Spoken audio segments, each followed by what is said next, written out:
about how powerful a day of a rain is. Gadol Yom HaGeshamim, with related digressions. And then we pick up with, where are we? Taanit Rabbi Ishmael. It is about 12 lines from the bottom. Line starts with the word mitzvah v'torah or, in the middle of that line. Taanit Rabbi Ishmael, we talked about Rabbi Ishmael. Afilu b'shar sharakia nasa behorin lahori tal matar.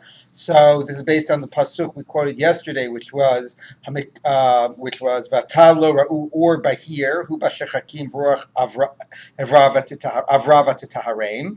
So even at a time when the heavens appear to be like splotches, meaning like there's dark clouds. And it looks like it's ready to come to rain, to pour down rain. Nevertheless, ruach avrava titaharein. So this is if a wind will pass and will cleanse it away, and this is going back on the statement that we made yesterday, which is, I'm sorry, I probably should have started a little bit earlier, but anyway, the Gemara says, let's start from that pasuk. I apologize. Let's go to 2 lines above the line where the Hagos Bach, the circle at the end, where it says like this. 1 minute.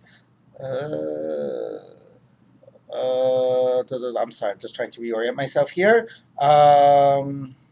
Well, anyway, so okay, no, we'll continue. I'm sorry, we'll continue. So anyway, so the point is that even that this is saying that the rain is withheld because of the problem of bitul Torah, and based on this pasuk of ruach avrava titaharein, that a wind will come and blow away the clouds, even if it was ready to rain, because of the sin of bitul Torah. I'm Rabbi Yomi. This is probably where we should have started. So the line starts with the word Rabbi Yomi, about 10 lines on the bottom. I'm Rabbi Yomi. So that was based on an interpretation of an earlier verse and saying that rain is withheld because of bitul Torah. Now we are saying, and again, interesting to, it's really a catalog. What we have on the one end is like a catalog of ways in which a day of rain is praised and things that it's similar to. And we also have a catalog of sins and reasons why it won't rain.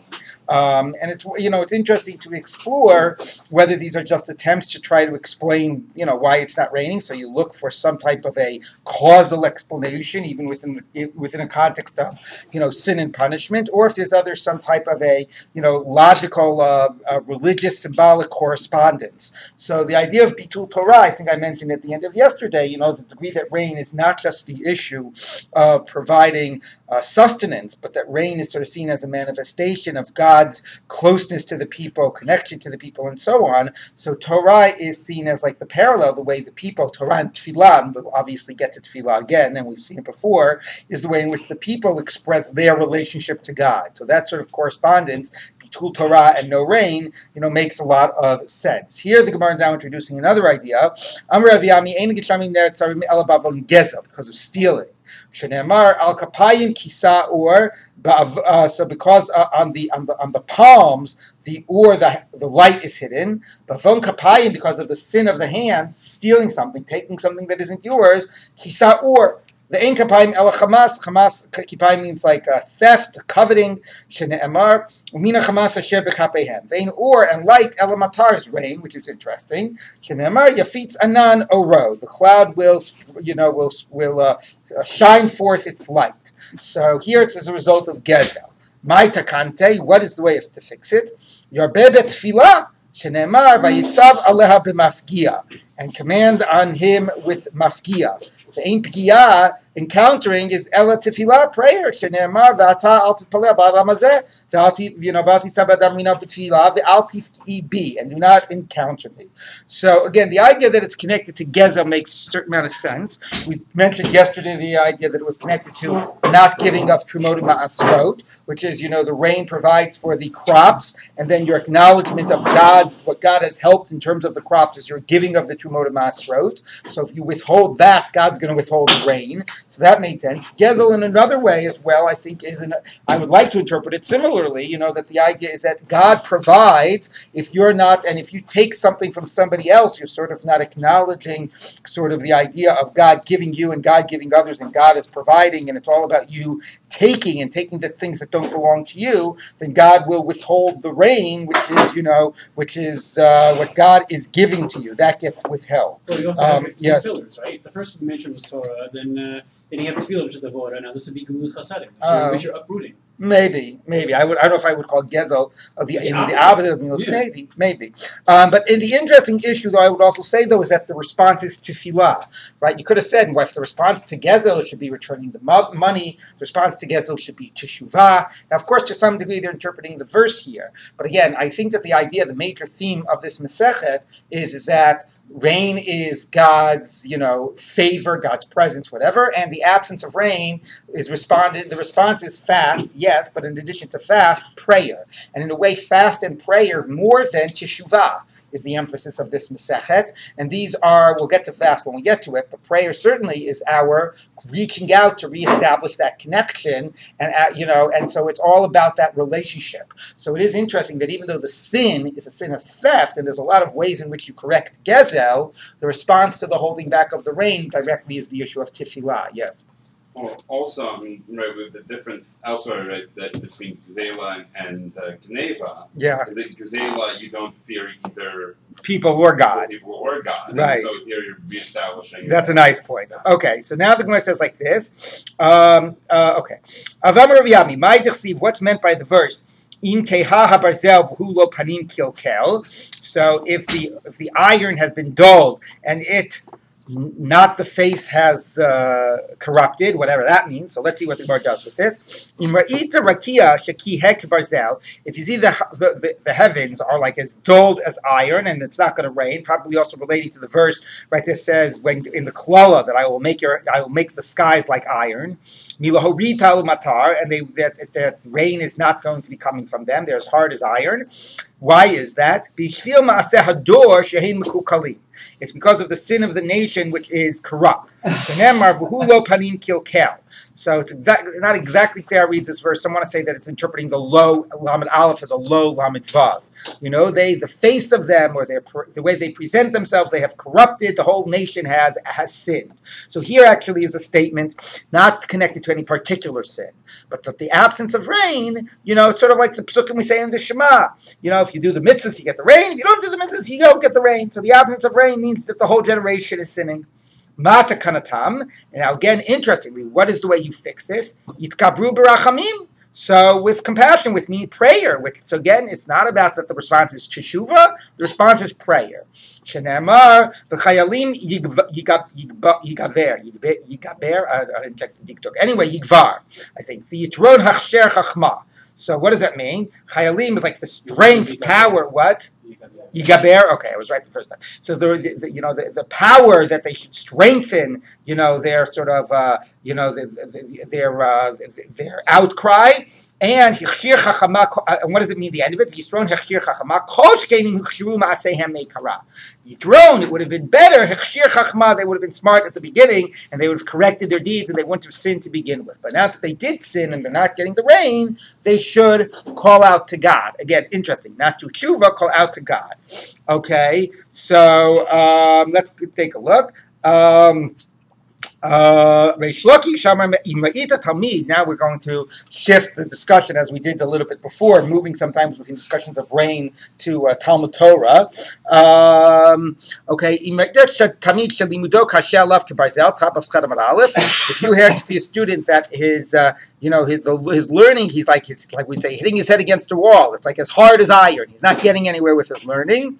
Why is that?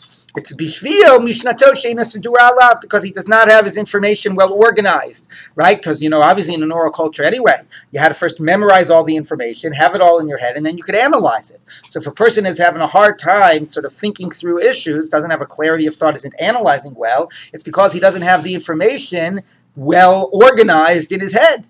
So, Shenemar, as the pasuk says, "V'hu lo panim kilkel." So the way Rashi reads it, "V'hu lo." If he's not succeeding, it's because panim kilkel. He's like, he's corrupted or he's messed up the face of things. The basic organization, his basic information is a mess.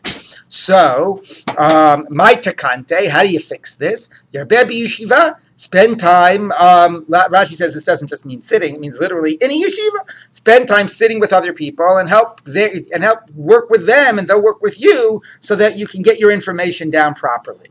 And amongst like the power, with great power or fortitude, he will increase. So it means. So Rashi says that means that the students are like troops, are like chayalim, and amongst your interaction with the other yeshiva students, you will strengthen your knowledge. These what? Chayalot, right? Chayalim. What? The female students are the chayalot. Right. Rashi says chayalot. Okay. V'yisron hichshir chachma. Yitron, it would have been better. His wisdom would have been organized from the outset. It fits better with the words chachma here, the emphasis on Torah study, as opposed to before, the emphasis on rain. Okay. Kihad Reish Lakish. Like Reish Lakish, now that we're talking about this, let's talk about the importance of doing chazara and getting all of your information down before you start thinking it through.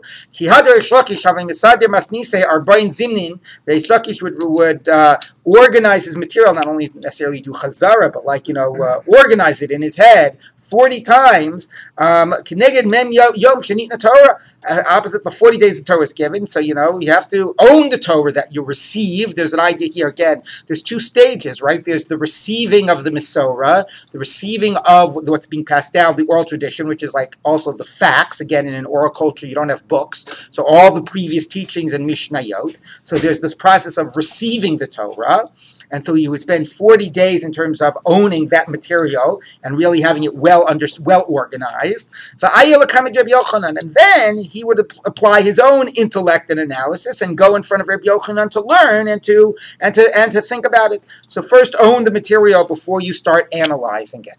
In a way, this evokes other discussions in the Gemara, like about Sinai and Oker Harim. Is it more important, to have to just like be like a like a library, have a lot of erudition, know all the facts, or is it important to have power of analysis? And the Gemara there says, you can't do the analysis before you have the facts. And here too, it's a similar idea, except it's not a question necessarily just about like the importance of knowing the of like learning it first, but also of really making sure it is well organized and understood and clear, and then to apply the analysis. So you're going to daf another 39 times? Exactly. So Rav Nahana bar Abba Masadir Masnisa Esrin Varabazin, and look, I teach the daf. How much time you spend in the rest of the day doing chazara, that is your responsibility. So Rav Ada bar Abba Masadir Masnisa Esrin Varabazin 24 times Keneged Torah Nevi'im V'Ksuvim.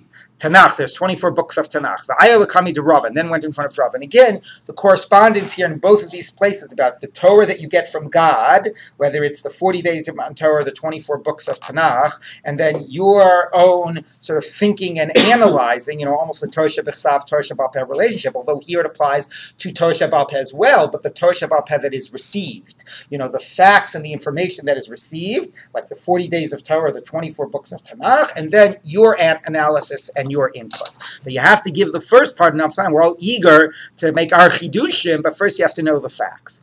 Yes. Symbolism of the 24 books of Tanakh is that they're written, so you don't need as much time to memorize it. Well, right. Once you're talking about a written Torah, so you get it into the state that it's as if it's written. Right. That's a good point too. You own it so that it's written as if it's written in front of you, and then once you get down like that, then you can start thinking and analyzing it. Okay. Rava said,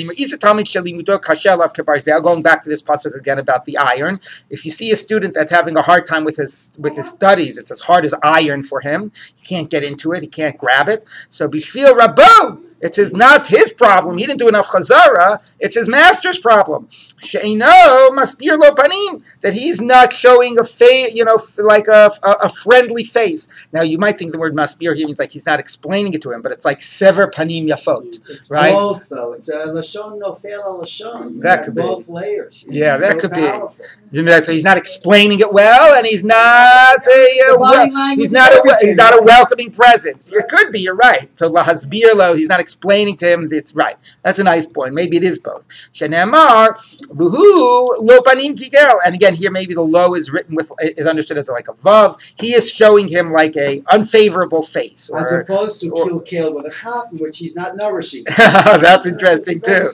That's interesting too. Maitakante. So what's the fix for this? So interestingly, he talks to the student, not to the rabbi here.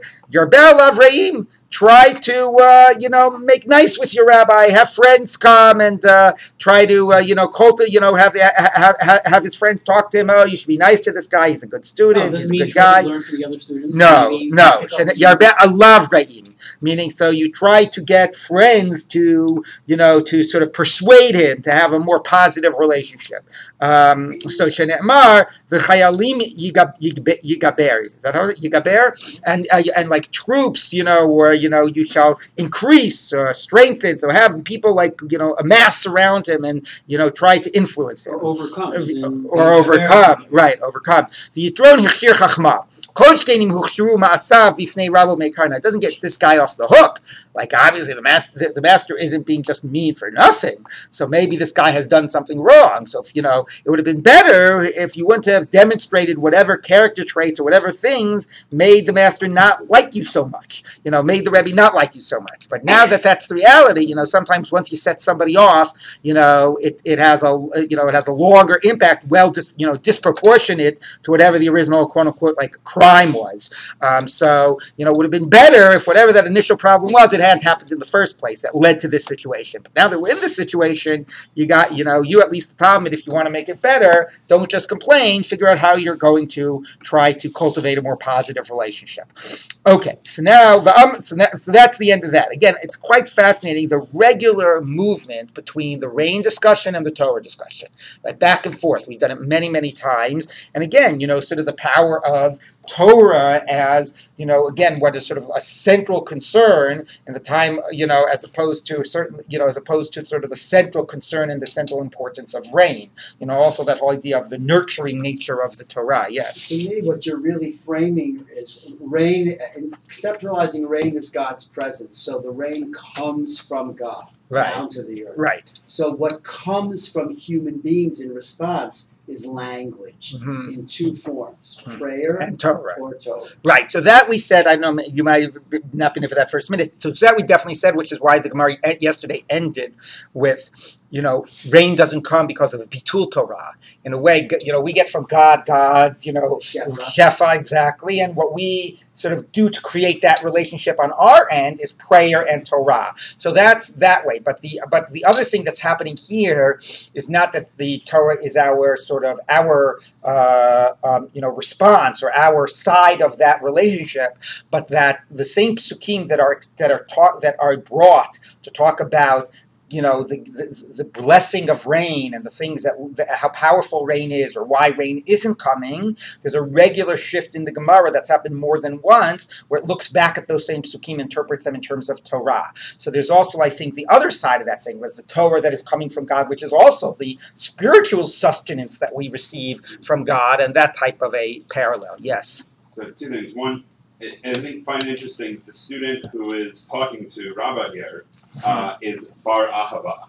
That's interesting, right? And also you've had this whole discussion about rain sort of in its time, or gentle rain, and then rain that's it's really harsh, that's really right, sort of destroys. And so here we also maybe the teacher is teaching, but he's teaching in a way that's harsh. Right. So again, those are all interesting parallels once we start recognizing exactly some of the way in which the Torah here is being parallel to the rain. Also, if the Rebbe here is God and giving the Torah in a certain way, so when the student tries to improve the relationship, so God is withholding the rain and we pray, so there's a lot of interesting things to think about what this parallel suggests. Okay, so now the Gemara continues.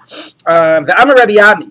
My deceive, what's meant by the verse? Im yashucha nachash below yashov. Thank you. Anachash below lachash. Ve'ni thrown the bal halashon. If the snake will bite, without hissing, and there's no there's no benefit to the person of the tongue. So let's take a look what the Gemara says. If you see a generation in which the heavens are mishtachim, Rashi and Tosfos seem to say this means like red or rusted over, like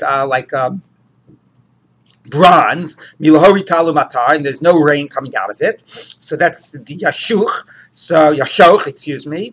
Bishvil luchshei lechishot. Now, if you would say luchshei lechishot, that doesn't normally evoke very positive imagery, right? A lachash, like a little incantation that you say over, like a, over some type of a wound in order to heal it, or like you think about a serpent and a snake, you think about lashon hara, which we'll get to. But look what the Gemara initially does with it. B'shvil luchshei lechishot, those that do whisperings of their whisperings, she'ein bedor, that you don't have them. You don't have the people here, going back to your point, that are doing the speaking that is necessary. It's because of the absence of prayer. So as opposed to before, where it was some sin, but prayer is the rectification, here the very absence of rain starts because of the absence of prayer. And again, about that whole thing, about that relationship of people to God. She'ein bedor. No, I do not think so. My takantam. Yeah, what is the way to fix it? Go find somebody who knows how to pray. Tichsiv, as the verse says, Yagid alav re'o. So this is again from this, not from a different pasuk actually, but it's a pasuk that's read in the context of rain. His neighbor will speak about him. The Ein Yitron L'Bal Halashon. Okay, so that's that. Yagid alav re'o. So that's that. So if you can't pray, have somebody pray for you. Yagid alav re'o, let your neighbor pray for you. By the way, I think that is evoking the idea that we're going to see in the Gemara that when it stops rain, there's this special relationship in the Mishnayot between the Yachid and the Tzibur. When it doesn't rain initially, the Yachidim begin to fast, right? And then it still doesn't work. Then the Tzibur fasts as well. Then at the end, nothing is happening. So at a certain point, the Tzibur stops even trying to fast and pray, but the Yachidim continue to fast and pray. So there's this whole role of the Yachidim and the famous whole stories of Choni HaMa'agal, right? Choni, the circle drawer, and how he's able to get God to listen to him and so on. So the special role of Yachidim in prayer is something that's also a theme of this Masechet. And here it's coming out. Your prayers aren't working. Find the Yachidim that can do the praying. Find the people that can pray for you. Yagid alav re'o. Now, going back to the pasuk, the Ein Yitron L'Bal Halashon. So umi shefshalo luchosh ve'eino lochesh. This is the pasuk in Yashoch Hanachash below Lachash. So you don't have the ability to speak to speak yourself, and that's why it's not raining. Ve'ein Yitron L'Bal Halashon. Umi shefshalo luchosh ve'eino lochesh. So if what benefit is it that there are people that are Ein Yitron? There's no benefit to a person of the tongue. If somebody has the power of speech, so what good is he if he's not using the power of speech? So what good are you if you're not praying and you're able to pray and you could make a difference? And if you prayed and you were not answered, and that, by the way, is also a theme, right? The whole idea is you start fasting, and the Mishnah said they fasted v'lo ne'anu, and they weren't answered, It's a regular theme of the Mishnayot about what happens when you fast and you're not answered. So you prayed and you weren't answered. So what do you do? Mai takante. Now what can you do? So again, it's interesting. Like the first stage is just get somebody who knows to daven. Maybe it's not even talking about a highly righteous person. Just somebody who maybe in an oral culture, when again you didn't have written sidurim, maybe you don't even know the tefillah. So stage one is you get somebody who knows how to daven. That doesn't work. Stage two is you get a real chassid. Again, this idea of like the yechidim, the very special people, and you get him to pray. Shene'emar vayitzav alav b'mafgia. Again, that the ein pigiyah, we had the word pigiyah before. The ein pigiyah ela tefillah. Shene'emar v'ata titpalel ba'aram hazeh v'al tiseh b'adam rina b'tefillah v'al tifki'i bi. Okay, so you have somebody, a mafgia, somebody who's able to entreat God and encounter God, and now you get somebody not only who knows how to pray, but who is in a very special status, and hopefully that'll make a difference. Okay, so all of this, notice, again, this is so much like, I think, a distillation of the themes that were before, because before prayer was a takana for some other problem. Here the whole thing about rain rain, an absence of rain, or a presence of rain is all about prayer, whether there's prayer and whether prayer is being done well. Okay, now,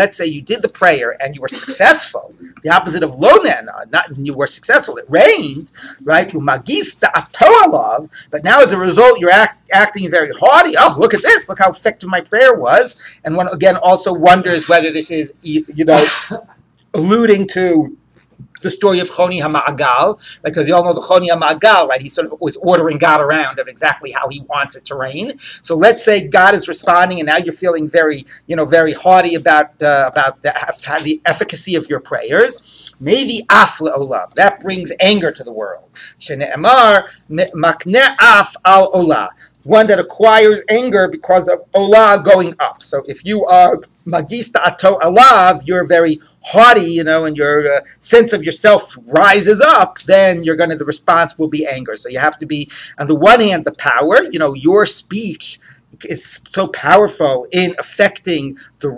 relationship with God, creating that relationship, bringing about the rain, the absence of the rain, and at the same time, you have to be very humble in that whole approach. That's a pasuk al olah or al avla. It might be avla, but the Gemara, I must say I didn't look at it, check it up, but the Gemara is reading it olah, because oled da'ato alav. Does it have the olah? There you go. Okay.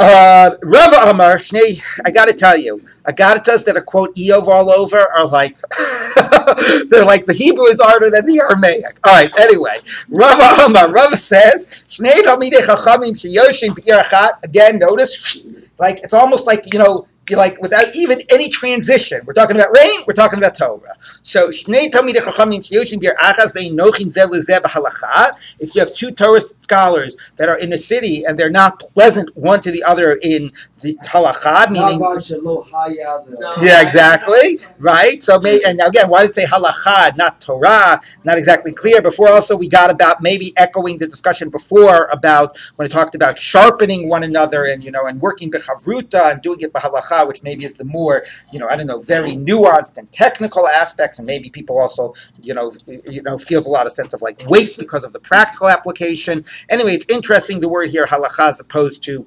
Torah, but nevertheless, maybe. But again, people get angry. I paskin this way, you're paskening the other way. Maybe it's not even as theoretical as Torah. So there's a lot of they don't share with one another. There's not good collaboration. So if that's what's happening, mitkanim ba'af. So they get, sort of it leads to them being jealousy with anger, umalinoto, and they sort of, and it rises up. Again, Rashi has different ways of reading this, but it just like increases the anger. Shene'emar, as the verse says, makne af al olah. So you acquire anger, and it, just continues to rise up. Now, how does that connect to the idea that they're not pleasant one another with Torah? So because it is, let me just check again, Rashi, hold on.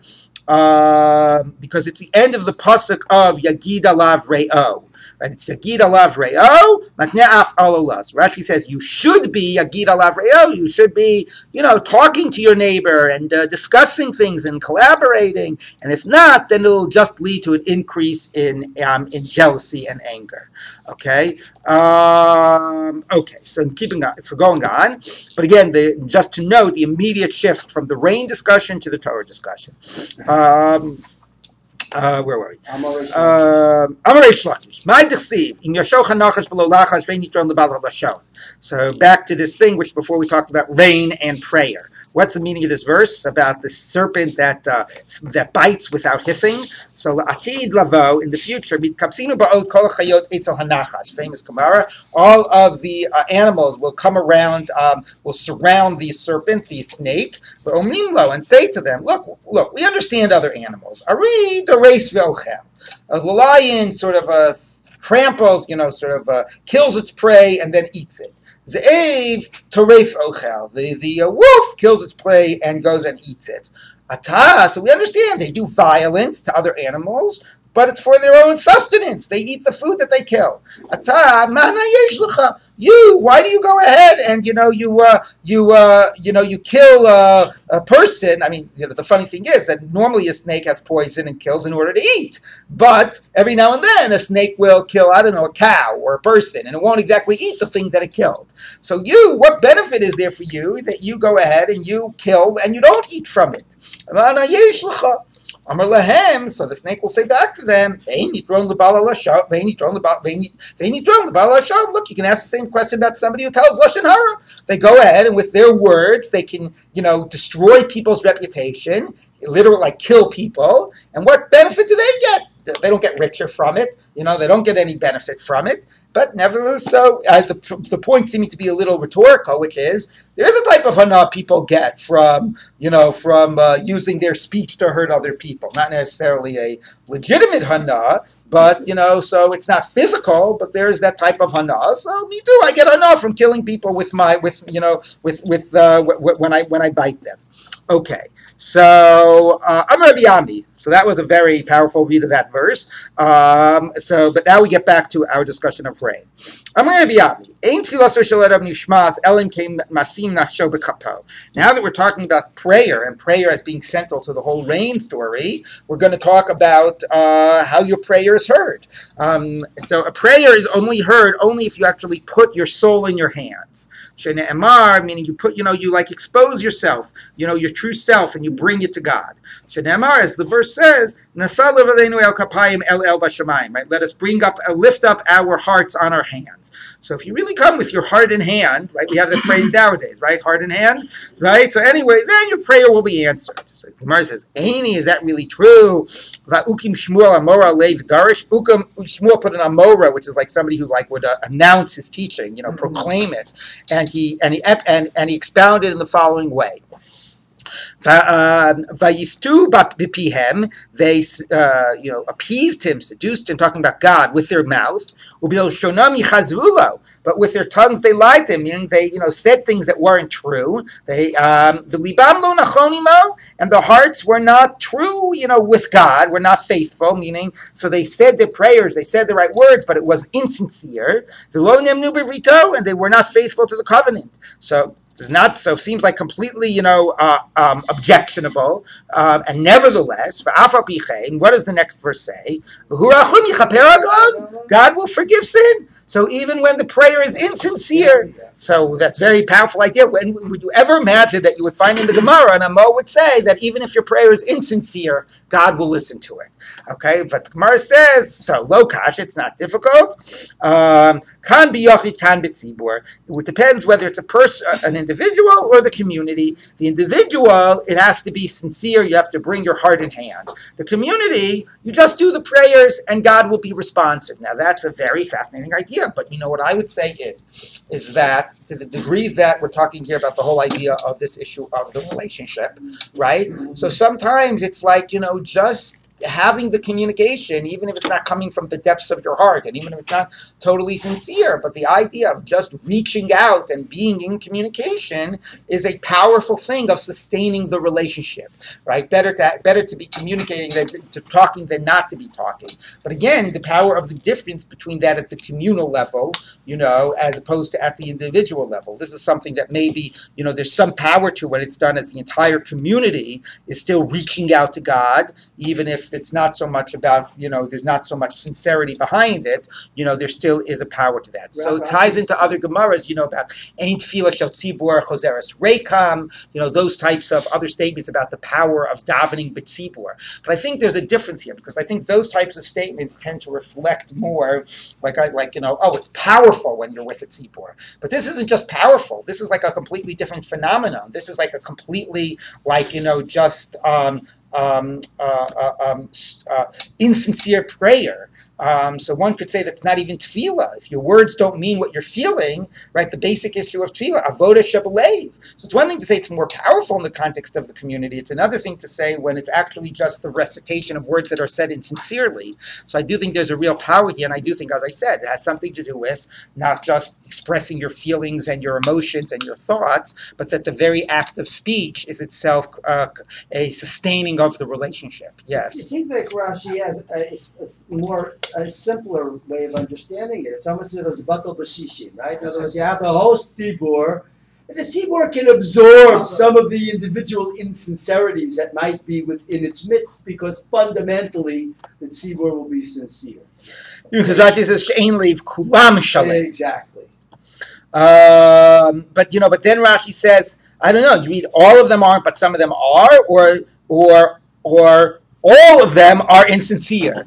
I read the first one. Yeah, I don't know, because Rashi says he sincere. points out the plural language of vayiftuhu b'fihem u'bilshonam yichazvulo. It's all plural. It's talking about all of them being insincere. I don't know, what you're saying is more understandable. It's easier to, but I think the Gemara is making a bolder claim, right? Yeah. So. Okay, so the Gemara says like this. I'm Rabbi Yomi. Ein geshamim yordim. Now we get back to rain. Okay, again, it's also interesting to explore why sometimes it says the rain is only withheld because of X, as opposed to this, which is in the more positive, the rain only falls because of Y. Okay, so rain only comes, ein geshamim yordim, ela b'shvil ba'alei amanah, people that deal faithfully with one another. Okay, it doesn't mean like people who believe in dogma. It means people who deal faithfully in business with one another. Trustworthy. As the verse says, Emet me'eretz titzmach, truth will sprout forth from the ground, v'tzedek mishamayim nishkaf, and justice from heaven looks down. But here tzedek is understood to be the rain. What comes from heaven, if not the rain? But that's in response to the truth that comes from the earth. The Amar Rabbi Ami, Bo Re'eg, and Rabbi Ami says, come and see, Kama Gedolim, Ba'alei Amanah, how great are people who deal with faith, with good faith with one another. Minayin, where do you see this from? Mechulda Ubur, from the weasel and the hole and the pit. Umama mi bechulda bur. What's the story about somebody who believed in the weasel and the pit? Certainly how much somebody believes in God. So what is this talking about? Just shows you how sometimes you need the right type of cultural context, reference. Rashi tells us quote a midrash of a story that somebody was a young man and woman were fell in love, and they made an oath to to not marry anybody else until the time that they were of age to get married. And the young woman said to the man, and who's going to hold you to your oath? So he said, well, this weasel and this well. And anyway, so many years passed, and he didn't live up to his promise, and he married another woman, and they had 2 kids, and one kid fell down in the well and died, and the other kid was, attacked by the weasel and died, and his wife said to him, what's happening here? So he told her the story. So he said, you know what, you got to keep your oath. So he divorced his wife, and he went and he married the other young woman, and all ended happily ever after, I guess. So that's, anyway, so look, if you put if you call the weasel and the well, to hold you to your thing, and they will come to make sure you keep your faith. How much more so if you sort of hold God as your witness? So anyway, so I don't know exactly what that's teaching you. Is it teaching you the power of dealing faithfully, or is it teaching you the consequences of dealing in bad faith? But anyway, but the idea is that if you deal with one another in good faith, then God will respond by bringing the rain. And again, bringing God into the equation, right? Otherwise, again, always in these cases, I ask, what exactly is the correspondence? So here, this statement helps you understand the correspondence, right? If the idea of dealing with good faith is because you, are implicitly or explicitly holding God and saying, as God is my witness, or bringing God into the equation, then that's bringing God as the partner, as a presence in your, in your business dealings, and very much into, so again gets back to this issue of the relationship, and therefore it's not only being in good faith with your friend, but in good faith with God, and therefore the response being the rain is completely appropriate. Okay, so now the Gemara says like this: Amar Rabbi Yochanan, kol matzdik et atzmo milmata, matzdikin alav hadin milmalo. So since we said if you do X below, then Y will happen above, we're into this mode now. So anybody now, matzdik atzmo milmata sounds like a good thing, but the way Rashi reads it is that or it is a good thing, but in the following way, that you try to act very scrupulously below. So matzdikin alav hadin milmalo. Now you would think that means, so they'll be good with you above, but tziduk hadin, if is not necessarily a good thing. It means bad things happen, but it's all, in the end, it's all just. So Rashi says it means they'll be very exacting with you from above. They actually get punished for small oversteps, because this is the idea that if somebody is a tzaddik, then you hold them to a higher standard. Shene'emar, but in the end, it's good because you get rewarded in the world to come. Shene'emar emes me'eretz titzmach. But tzedek mishamayim nishkaf. Again, so if you're truthful on the ground, then you get dealt. Then justice comes from above. It's a little. It's an accounting metaphor. Exactly. In other words, every line you can't overlook. Right. You learn it from here. Like the fear of you is your anger. So again, ironically, the more fearful somebody is of God and the more exacting they are, then they'll get punished more for their sins. But again, in the end, somehow the accounting all works out. Sas ve'oset tzedek bidrachecha. So you have encountered, or you have smitten, punished those that are rejoice and do righteousness. Yizkarucha hein bidrachecha yizkarucha, on your paths they will mention you. Hein ata katzafta v'nechate behem olam v'nosha. You have become angered, and we have sinned through them, and we will be saved. So again, it's a very hard pasuk to unpack, but the point is, here's somebody that is doing tzedek bitrachecha, and they are the same ones that you are pagata, that you have smitten, and that you have katzafta, that you have been angry at them. I'm Rabbi Yoshua ben V'nivashea. Thank you. Is it V'nosha or V'nivashea? V'nivashea. Okay, so I'm Rabbi Yoshua ben Levi. Says Rabbi Yoshua ben Levi, Kol hasamech b'yisurin shebain alav. So now maybe this is the proper follow-up to that, because here we're saying that bad things are happening to you, and it's because you are being very righteous. So he says, if you rejoice in the afflictions that befall you, maybe Yeshua le'olam, it brings salvation to the world. Shenemar behem olam v'nivashea. Through them, through v'nechta behem and katzafta, your anger, it will bring salvation.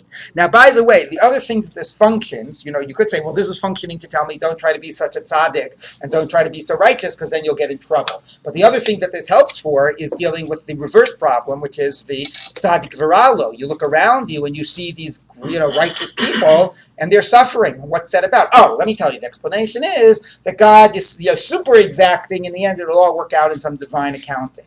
Okay, so, and again, it's interesting, once we're recognizing the problem of righteous that are suffering, and it all works out, but how does that work together with the whole theme of the Masechet, which is it's not raining, and therefore we got to do tshuva, and the tshuva or whatever will bring the rain, but we know sometimes good people can be punished and suffer and so on. But again, I do want to say that part of the answer, I think, is that this Masechet is not really focused on tshuva. I mean, there's a little tshuva comes up in this Masechet, but it's focused on prayer and fast and not on tshuva. So it might be true. It might be that, you could be righteous and still be very, and still suffer, but nevertheless, there's this sense of the issue around the rain has a lot more to do, I would say, with like the relationship question than the question about exactly how righteous you are or how sinful you are. 1 minute. The Gemara continues. Okay, yeah, go ahead. What's your question? Just the unanswerable theological question embedded in what you're saying is, why does the Kadosh Baruch Hu sometimes exercise more din than rachamim? Yeah. Right, but my question is not theological. My question is how Chazal are dealing with the phenomenon, right? And how do you deal with the whole idea? If it's not raining, let's pray. And does that mean I have to buy into a thoroughgoing schar va'onesh, Rishayim suffer and tzaddikim are rewarded in this world? What about all the contradictions to that? And what about the Gemara we just read? So what I'm trying to say is, I think that one of the things that alleviates some of that problem is that the issue here about rain is not really all about sin and versus and punishment. It's a much more, I would say, it's about relationship than it is about sin and punishment, and therefore some of those questions are less severe. Obviously, the Gemara does raise various types of sins, but it also speaks about, as we've said, the rectification being prayer, not necessarily the focus on shuvah. Okay, so the Gemara says like this: Areish Lakish, what's meant by the verse? V'atzar hashamayim, God will close up the heavens, right? This is the pasuk about reward and punishment based on rain, directly about you do the mitzvahs, it rains, you do the averos, it doesn't rain. V'atzar hashamayim, God will close up the heavens. B'shas hashamayim ne'etzarim milaharid, when tal or matar, anyway, when the heavens are closed up from bringing rain, domel isha shemechabelet ve'ena yoledet. It's like a woman that is undergoing child pains and birthing pains and cannot give birth. So now, before we get to the next statement, so what's the importance of this? So if you look at Rashi says shekoveles last Rashi k'mo leida yoleda afa shamayim osim kain v'kashel olam v'achetu. So Rashi gets us back to the chet. It's because of a sin, and it's hard for the world. But if anything, that would not be the imagery that would come to my head. If the heavens are trying and they're not succeeding, God is having a hard time, as it were, giving birth. God wants to bring the rain. God is in pain, right, and suffering, and is not able to. And in a way, again, I say that this really speaks towards this sense of God, this desire for God to connect to us and have this relationship. And the pain that's in when it's not able to actually succeed, I do not see chet as being a theme here. Rashi is bringing that back in. So now the Gemara goes on. It says,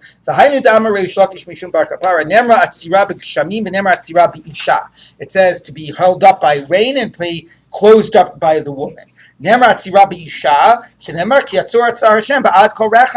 had closed up every womb, by Avimelech.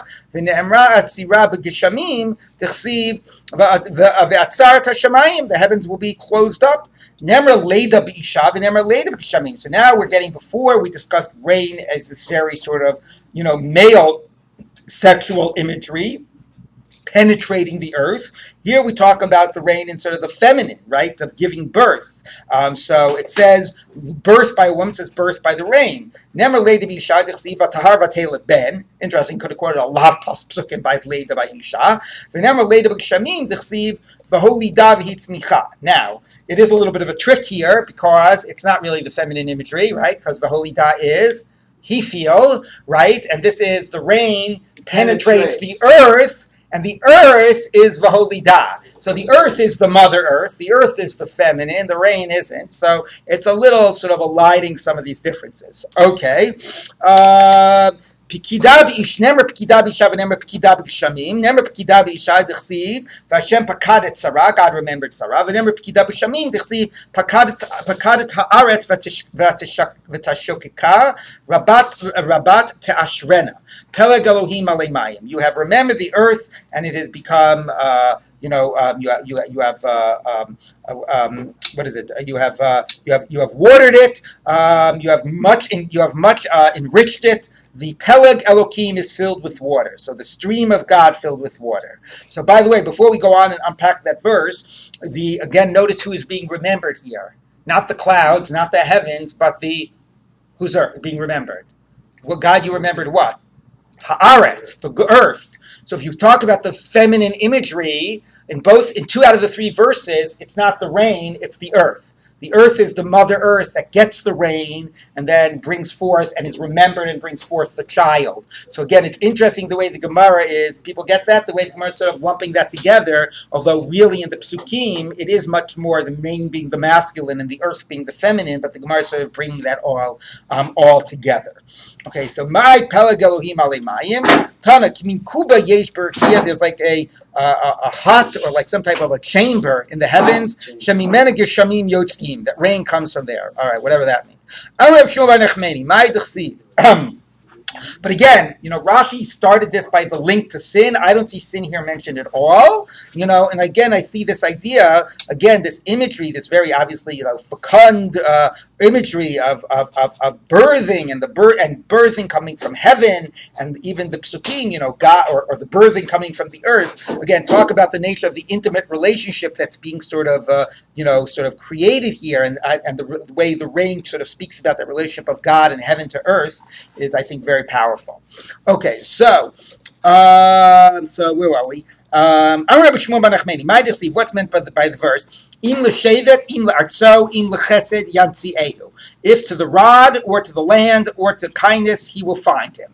What does that mean? If the rains have been declared to be for smiting, like they were going to be harsh rains, then and the way Rashi reads this, and then God had people did tshuva, God had a change of heart. Then behind Mugvaot, God will bring it down into the mountains and in the valleys where it won't hurt people. We'll sort of we'll just do no harm. Im l'chesed, if it had been decreed that it would be a kind rain, so yamtzi'eu le'artzo, God will bring it to the land, and maybe His land to Israel, b'sadot b'kramim, into the fields and the vineyards. Now we'll do the pasuk again. Im l'shevet, if it's a harsh rain, lila no, it should go to the trees, as we said before. Harsh rains are good for the trees. Im la'artzo, so if it's going to be for the land, not for the trees, then l'Izraim, it'll go for like the type of rain that's appropriate for the land. Harsh rain, not a harsh rain. Harsh rain was the trees. It's two psukim. Three. Shevet, artso, chesed. Okay. So if it's l'artso, if it's meant for the land, Lizraim, it'll go for the seeds and the plants. Im l'chesed, yamtzieu, if it's for kindness, yamtzieu barosh yichunu marot, let it go and fill the wells. Okay, so I guess it means that it's a lot of rain. So it's not, and that the benefit of a lot of rain will be to fill the wells. You don't want it flooding on your land, in your field, but it's good for the wells. Okay. In the time of Rabbi Shimon bar Nachmani, there was two things. There was a famine, and there was a plague. So Kafta also there was no rain, and there was a plague. Amri Hechi Navid. People said, what should we do? Nibai Rachmi Atarti. Should we pray for both? Lo efsha. You can't pray for two things. All right, we'll see what that's about. But by the way, notice again, the response here is prayer. Right? In Maseches Taanit, the response to things is not tshuva. The response to things is prayer. Okay? So should we pray? No, you can't pray for two. Look, let's pray for the plague, which is causing death, to cease. And we'll somehow manage with the famine. At least we'll be alive. Rabbi Shimon bar Nachmani said back to them, no. We're going to pray for the famine, for the lack of rain, for the drought. Because when God gives, a plenty, He gives it to bring about life. God will not God will answer our prayers and the famine will cease. God will not stop a cease of the famine except for the purpose of sustaining life. Tichsiv, as the verse says, Poteach et yadecha. When you open up your hand, you satiate all living things. So you bring about, so it's masbia and it's chai. It's about bringing about life. Now, where do you get this idea? You can't pray for two things. Because the verse says, let us fast and ask from our God on this one thing. You see, there's another thing, but we're only going to ask for one. So presumably you're only supposed to focus on one thing. By the way, notice in the pasuk the linking of fasting and prayer. Natsuma v'nevaksha, which is again so central to this Masechet. Okay, Michlal dikachrisi. B'marava min Yisrael they say mishmei Rabbi Chagai mehacha. V'rachamin lemiv'a min kadam Elohei Shemaya, and compassion to ask from the God of heaven al rizad dina on this matter. Michlal dikachrisi, which implies that there's another thing, but we're only asking about this. Now, in the time of Rabbi Zera, there was an edict from the government, and as opposed to other edicts, which is not to keep Shabbos or not to do Bris Milah, here was the edict. The Gozer de lo Lemisav B'Tanisa. The Zera was you cannot have a public, religious fasts. So that's interesting. So, and presumably there was a famine and there was a drought, and they needed to fast. So Amalu Rabbi Zera said to the people, the Kabli Ilavan, let's accept on ourselves the obligation to fast. V'lechi batul hagzera, and when the gzera, when the edict passes, then we'll fulfill our vow.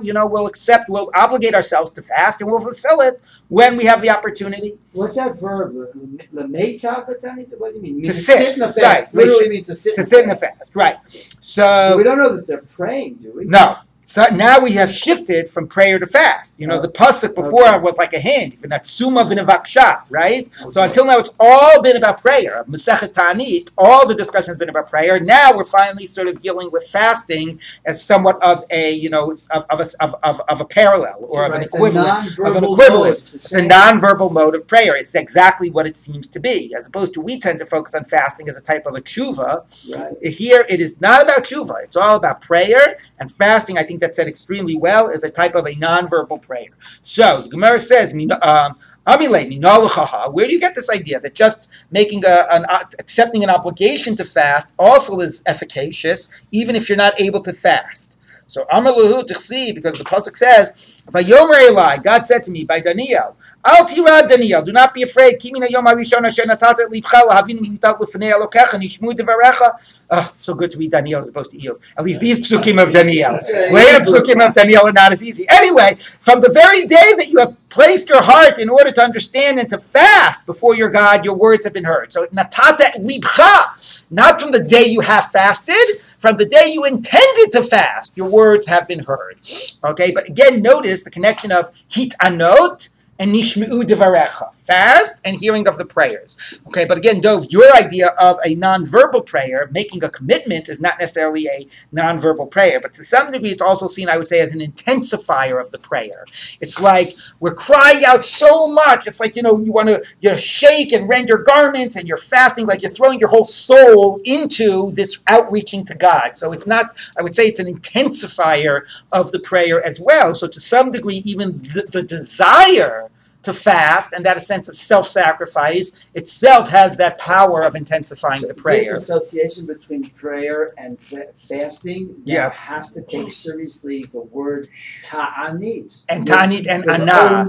Oneh. So right, so thank you. So that is exactly what we're going to see in the later Mishnayot, because it speaks that they were gozer ta'anit, and then the next Mishnah says, V'lo na'anu.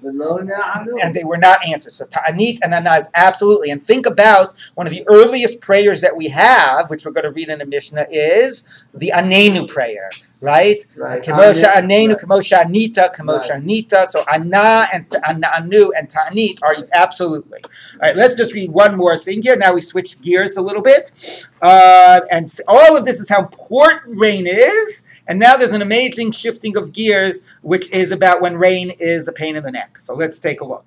Amar Rabbi Yitzchak, even if the years were like the years of Eliyahu, where there was famine and drought for many years, but if rain comes on a Friday, it's going to still be a sign of curse, because it gets in the way of you being able to take care of your Shabbos preparations. So, a